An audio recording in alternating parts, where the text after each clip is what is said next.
Hello friends, आप लोगों को हमारे YouTube channel Anshika teaching academy पर स्वागत है। आज हम लोग आधुनिक भारत के कक्षा 8 के प्रथम चैप्टर प्रारंभिक कथन कैसे, कब और कहाँ के वस्तुनिष्ठ एवं महत्वपूर्ण प्रश्नों पर ध्यान देंगे। तो आरंभ करते हैं हम लोग। सर्वप्रथम प्रश्न ये है, रॉबर्ट क्लाइव ने हिंदुस्तान का नक्शा बनाने का कार्य किसे सौंपा था। तो आपको चैप्टर में पढ़ाया गया है कि रॉबर्ट क्लाइव ने हिंदुस्तान का नक्शा बनाने का कार्य जेम्स रेने को सौंपा था। किसे सौंपा था? जेम्स रेने को। तो आपका आंसर हो गया जेम्स रेने, अर्थात रॉबर्ट क्लाइव ने हिंदुस्तान का नक्शा बनाने का कार्य किसे सौंपा? जेम्स रेने को। और आपको इससे संबंधित यह जानकारी होनी चाहिए, भारत में नक्शा बनाने का विभाग जो है सर्वे ऑफ इंडिया है। भारत में नक्शा बनाने का विभाग क्या है? सर्वे ऑफ इंडिया है, जिसकी स्थापना ब्रिटिश शासनकाल में 1803 ईस्वी में कब किया गया था? 1803 ईस्वी में किया गया था, और इसका जो है मुख्यालय जो है देहरादून में है। नेक्स्ट प्रश्न है, भारत के प्रथम गवर्नर जनरल कौन थे? भारत के प्रथम governor general Lord William Bentinck थे।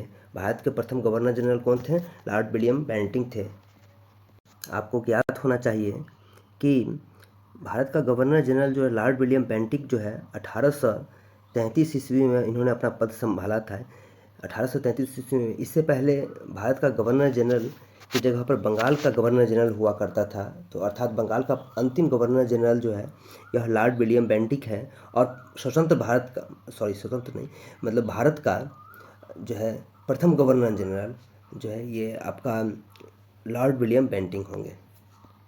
नेक्स्ट प्रश्न में चलते हैं। The history of India, the history of British India पुस्तक के, जिसको हिंदी में ब्रिटिश भारत का इतिहास कहा जाता है, पुस्तक के कितने खंड लिखी गई थी? तो पुस्तक में कितने खंड थे? इसका आंसर होगा 3। The history of British India पुस्तक का जो है कितने खंड है? 3 खंड है। आपको ज्ञात होना चाहिए the history of British India नामक पुस्तक का रचयिता जो है ये स्कॉटलैंड के अर्थशास्त्री एवं राजनीतिक दार्शनिक जेम्स मिल। कौन थे? जेम्स मिल थे। जेम्स मिल ने पुस्तक की रचना किया था, जिसमें संपूर्ण भारतीय इतिहास को 3 भागों में बांटा गया था। एक हिंदू, दूसरा मुस्लिम और तीसरा ब्रिटिश शासनकाल में बांटा गया था। नेक्स्ट प्रश्न है आपका, निम्न में से जेम्स मिल द्वारा विभाजित भारतीय इतिहास का कालखंड नहीं है। तो आपको इसका आंसर होगा अरब भारत। आपको तो बताया गया है कि जेम्स मिल द्वारा जो पुस्तक लिखा गया था the history of British India, इसमें 3 भाग थे। एक हिंदू, दूसरा मुस्लिम और तीसरा ब्रिटिश शासनकाल का चर्चा हुआ था। नेक्स्ट प्रश्न है, कौन सा काल पश्चिम में विज्ञान, तर्क, लोकतंत्र, मुक्ति, समानता जैसे आधुनिकता की ताकतों के विकास का युग माना जाता है? तो इसका आंसर होगा आधुनिक काल। किसको माना जाता है? आधुनिक काल को माना जाता है। अर्थात कौन सा काल पश्चिम में विज्ञान, तर्क, लोकतंत्र, मुक्ति, समानता जैसे आधुनिकता की ताकतों के विकास का युग माना जाता है? तो इसका आंसर होगा आधुनिक काल होगा। नेक्स्ट आगे देखते हैं कि बहुत सुंदर ढंग से लिखी जाने वाली पुस्तक वाले को क्या कहा जाता है? अर्थात प्रश्न यह है कि जिनकी लिखावट बहुत सुंदर होती थी उन्हें क्या कहा जाता था? तो इसका आंसर होगा खुशनवीसी या सुल्लेखनवीस। इसका आंसर क्या होगा? सुल्लेखनवीस या खुशनवीसी भी उन्हें कहा जाता है। जिनका राइटिंग बहुत अच्छा होता है, सुंदर लिखावट करने वाले व्यक्ति को खुशनवीसी या सुल्लेखनवीस कहा जाता है। और उनका कार्य जो है ब्रिटिश शासनकाल में अभिलेखों पर लिखने का काम होता था। नेक्स्ट प्रश्न है आपका, महत्वपूर्ण दस्तावेजों को सुरक्षित बचा कर रखने के लिए किसकी स्थापना की गई थी? तो दस्तावेज को बचा कर रखने के लिए आपको पता है कि अभिलेखागार की स्थापना किया गया था। अर्थात प्रश्न का आंसर होगा अभिलेखागार। महत्वपूर्ण दस्तावेज को सुरक्षित बचा कर रखने के लिए किसकी स्थापना की गई थी? तो इसका आंसर होगा अभिलेखागार होगा। नेक्स्ट प्रश्न चलते हैं। नेक्स्ट है, अधिकृत रिकॉर्ड्स से पता लगता है, मतलब कि अंग्रेजों द्वारा जो अधिकृत रिकॉर्ड्स था उससे क्या पता लगता था? सरकारी अफसरों का सोच। इसके बारे में किसके बारे में पता लगता था? सरकारी अफसरों का सोच। अंग्रेज जो रिकॉर्ड्स तैयार करते थे, जिसको संग्रहालय में रखते थे या अभिलेखा रूप में तैयार किया जाता था, तो इससे क्या, किसके बारे में पता चलता है? अधिकृत रिकॉर्ड्स से पता चलता है हमें सरकारी अफसरों की सोच क्या थी। नेक्स्ट प्रश्न है आपका, ड्यूक ऑफ कनॉट की उपाधि किसे दी गई थी? ड्यूक ऑफ कनॉट की उपाधि किसे दी गई थी? इसका आंसर होगा प्रिंस आर्थर को। ड्यूक ऑफ कनॉट की उपाधि किसे दी गई थी? प्रिंस आर्थर को दिया गया था। आपको पता होना चाहिए प्रिंस और आर्थर कौन थे। प्रिंस आर्थर महारानी की विक्टोरिया का तीसरा बेटा राजकुमार था, जिसका नाम था आर्थर, राजकुमार आर्थर, और इसे किसकी उपाधि दी गई थी? ड्यूक ऑफ कनॉट की उपाधि दिया गया था। अर्थात ड्यूक ऑफ कनॉट की उपाधि किसे दिया गया था? प्रिंस आर्थर को दिया गया था। प्रिंस आर्थर जो है ब्रिटेन की महारानी विक्टोरिया के तीसरा पुत्र थे। नेक्स्ट प्रश्न पे रॉबर्ट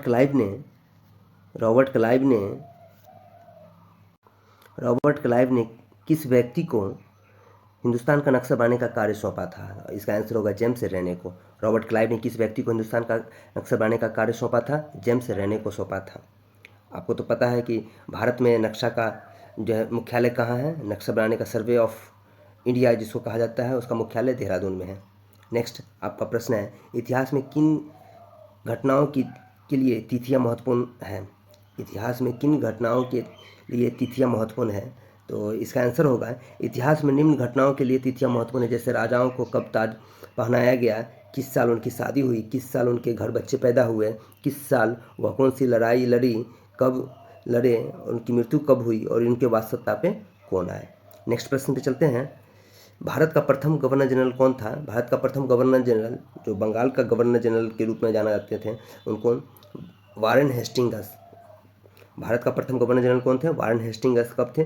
1773 ईस्वी में बने थे। नेक्स्ट, भारत का आखिरी वायसराय कौन था? लॉर्ड माउंटबेटन था।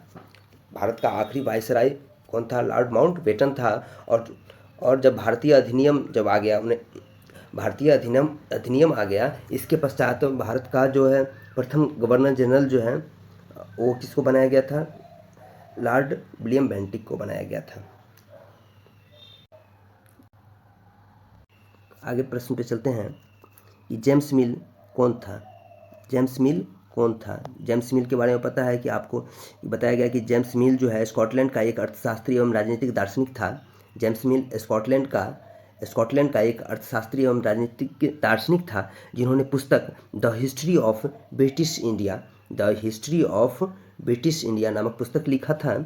और इस पुस्तक में यह बताया गया है कि भारतीय इतिहास को 3 भागों में बांटा गया था, जिसमें हिंदू, मुस्लिम और ब्रिटिश शासनकाल की चर्चा हुआ था। नेक्स्ट प्रश्न पे चलते हैं, जेम्स मिल ने भारतीय इतिहास को कितने खंडों में बांटा था? तो इसका आंसर होगा, जेम्स मिल ने भारतीय इतिहास को कितने खंडों में बांटा था? तो 3 खंडों में बांटा था। नेक्स्ट प्रश्न, और यह तीनों खंड क्या क्या थे? हिंदू, मुस्लिम और ब्रिटिश थे।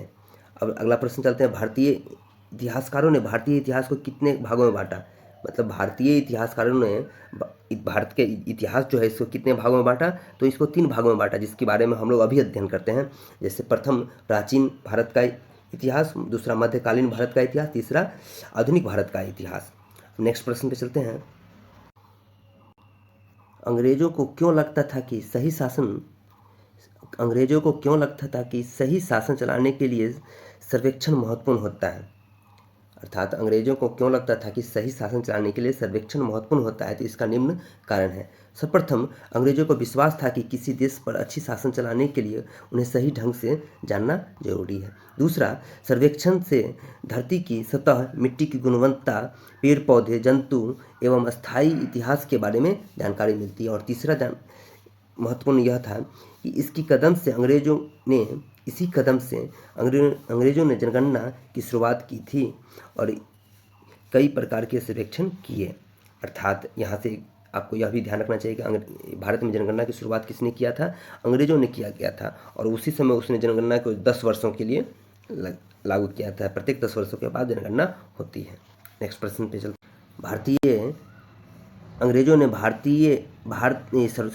अंग्रेजों ने सरकारी दस्तावेजों को किस रूप में सुरक्षित रखा? तो आपको पता होना चाहिए, अंग्रेजों ने सरकारी दस्तावेज को संग्रहालय और अभिलेखागार बनाकर सुरक्षित रखा। अंग्रेजों ने सरकारी दस्तावेज को किस रूप में सुरक्षित रखा? संग्रहालय और अभिलेखागार बना करके। नेक्स्ट प्रश्न पे चलते हैं, भारत का नक्शा बनाने का विभाग कौन सा है? Survey of India. आपको बताया गया है भारत का नक्शा बनाने का विभाग कौन सा है, सर्वे ऑफ इंडिया है। इसकी स्थापना कब किया गया, 1803 ईस्वी में किया गया। इसका मुख्यालय कहाँ है, देहरादून में। नेक्स्ट प्रश्न है आपका, सर्वे ऑफ इंडिया की स्थापना कब और किस काल में हुई थी, शासन में हुई। तो सर्वे ऑफ इंडिया की स्थापना 1803 ईस्वी में ब्रिटिश शासन में हुआ था। नेक्स्ट प्रश्न है, सर्वे ऑफ इंडिया का मुख्यालय कहाँ है, तो देहरादून है। और मुगल साम्राज्य का अंतिम बादशाह कौन था, तो मुगल सराय का अंतिम बादशाह बहादुर शाह जफर था। अर्थात मुगल सराय का अंतिम बादशाह कौन था, तो बहादुर शाह जफर था।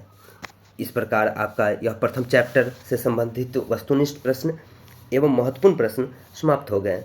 और यह जो है प्रश्न आपके विभिन्न प्रकार के एग्जामों के लिए बहुत ही महत्वपूर्ण होता है। अतः आप सभी से निवेदन है कि यदि वीडियो अच्छा लगे तो इस चैनल को सब्सक्राइब, लाइक और शेयर ज़रूर करें और हमारे साथ बने रहिए चैनल के साथ। आपको नेक्स्ट वीडियो में अगले चैप्टर के बारे में बताया जाएगा।